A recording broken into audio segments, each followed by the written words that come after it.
ইমাম আহমদ বিন হাম্বল রাহিমাহুল্লাহ ছিলেন 10 লক্ষ হাদিসের হাফেজ, এরপরেও জনগণ মেনে নেয়নি। তার পায়ে রশি দিয়ে যেমন কুকুর মারা গেলে রাস্তায় মানুষ টেনে নিয়ে বাইরে ফেলে দিয়ে আসে, ইমাম আহমদ বিন হাম্বল তার যুগে নয়, এখন পর্যন্ত যত মানুষ এসেছে হাদিস শাস্ত্রে সবার চেয়ে বড় পণ্ডিত, এরপরেও জাতি তাকে মেনে নেয়নি, সমাজ তাকে মেনে নেয়নি। তার পায়ে রশি দিয়ে রাস্তায় টানা হতো, তাকে পিটানো হতো। ইমাম আহমদ বিন হাম্বলের মতো মানুষ জাতির কাছে সম্মান পেলেন না। আমরা জাতির কাছে সম্মান পাই বুঝতে পারি না। বুঝতে হবে আমাদের প্রচারের ত্রুটি রয়েছে। হক বড় তিতা, যা কালকে বলছিলাম। জাতি কেন সম্মান করে, জাতি কেন মূল্যায়ন করে? কই কেউ তো ইট মারে না, ঢেল মারে না, পাটকেল মারে না, সম্মান সহকারে খেতে দেয়।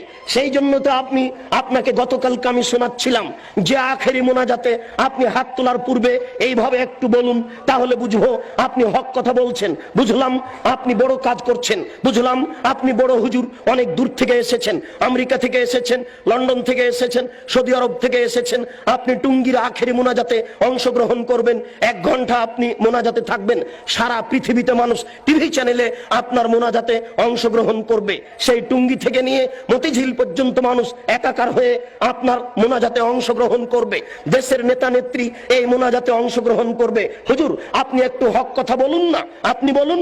আল্লাহর নবী বলেছেন লা ইয়াফলাহু কওমুন ওয়াল্লাহু আমরাহুম ইমরাতান। ওই জাতি কোনোদিন পরিত্রাণ পেতে পারে না যে জাতি নারীকে করেছে নেত্রী। ওই জাতি কোনোদিন পরিত্রাণ পেতে পারে না যে নারীকে করেছে নেত্রী। ওই জাতি কোনোদিন পরিত্রাণ পেতে পারে না যে জাতি নারীকে করেছে নেত্রী।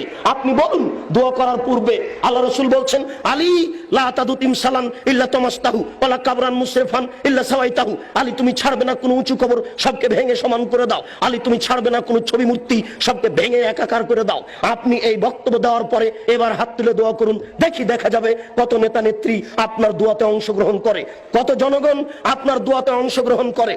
আপনি হাত তুলে দোয়া করার পূর্বে বলুন আল্লাহর নবী বলেছেন মান সাদ্দা ফুরজাতান বানাল্লাহু লাহু বাইতান ফিল জান্নাহ। আল্লাহর নবী বলেছেন সালাত আদায় করার সময়তে দুইজনের মাঝে যেই ফাঁকা রয়েছে এই ফাঁকা বন্ধ করে যে আল্লাহ তার জন্য জান্নাতে ঘর নির্মাণ করেন। আপনি বলুন একটু, এরপরে আপনি হাত তুলে দোয়া শুরু করবেন।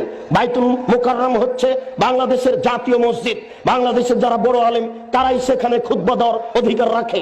বাংলাদেশের 3 কোটি আহলে হাদিসের আমির হচ্ছেন মুহতারাম আমিরে জামাত ডক্টর আসাদুল্লাহ গালিব, 5 ভাষার সমমানের পণ্ডিত। কই আজ পর্যন্ত আমরা দেখলাম না যে বাইতুল মুকাররমে তিনি খুতবা দিতে পারছেন। কোথায় হক রয়েছে?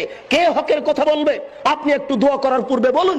দেশবাসী শোনো, যারা বাইতুল মুকাররমের ইমাম তারাও শুনে রাখুন। আল্লাহর নবী বলেছেন মান সাদ্দা ফুরজাতান বানাল্লাহু লাহু বাইতান ফিল জান্নাহ। যেই ব্যক্তি দুইজনের মাঝের ফাঁকা বন্ধ করবে তার জন্য আল্লাহ জান্নাতে ঘর নির্মাণ করবেন। আল্লাহর নবী বলছেন এই শোনো, আমি দেখতে পাচ্ছি দুইজনের ফাঁকা দিয়ে শয়তান প্রবেশ করছে।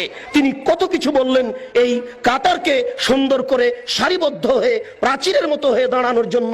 আর বাইতুল মুকাররমে গিয়ে দেখি, অন্যান্য মসজিদে গিয়ে দেখি একজন 1 হাত সামনে আছে, 1 হাত পিছনে আছে, কোন জায়গাতে 2 হাত ফাঁকা আছে, 5 হাত ফাঁকা আছে, এইভাবে সালাত শুরু হয়ে যাচ্ছে।